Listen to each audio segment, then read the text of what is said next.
qu'il y a une alternative à la tresse classique, vous allez nous montrer une autre possibilité pour faire une tresse. Voilà, absolument. Alors c'est la tresse à 6 patons. Donc l'idée c'est qu'on doit partir au départ avec 3 patons de chaque côté, un petit peu comme vous le voyez en forme de fuseau, ce qui va donner la forme finale à la tresse. Ensuite je vais essayer de vous décomposer cette séquence de façon à ce qu'on la répète jusqu'au bout du tressage. Donc la première étape c'est de partir avec un T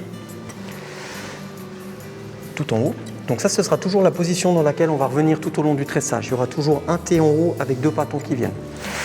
Ensuite, pour créer les petites fenêtres qu'on trouve sur les côtés de la tresse à 6, qui est vraiment sa spécificité, on est obligé d'inverser une des phases du tressage. Et c'est ce qu'on va faire juste maintenant. Ça veut dire que je prends le paton extérieur, je vais remplacer le paton qui est tout en haut et je reviens au milieu.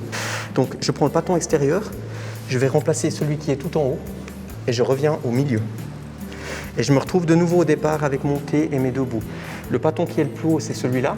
Je prends l'extérieur opposé, je vais le remplacer pour créer la petite fenêtre et je redescends au milieu. D'accord? Et on va répéter ce mouvement-là encore une fois. Donc toujours ce T et 2 patons, extérieur en haut et je viens remplacer. Extérieur en haut que je viens remplacer.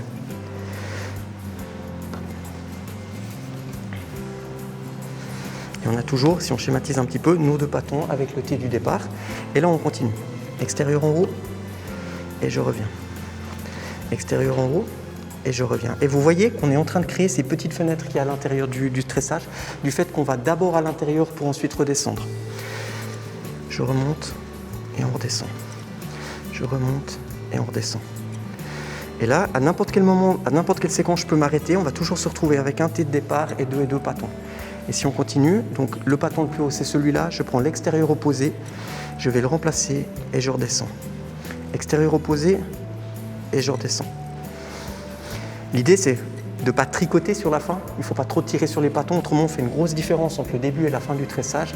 L'idée, c'est qu'on aimerait arriver au bout avec une tresse qui fait également une forme de fuseau qu'on a voulu créer un petit peu au départ avec nos patons.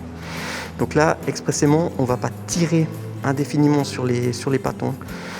On va juste finir et ensuite on regroupe le bout. Et si vous voyez, on a donc un tressage régulier en forme de fuseau avec à chaque fois les petites fenêtres qui ont été créées à l'intérieur. Et ça, c'est ce qu'on appelle le tressage à 6 patons.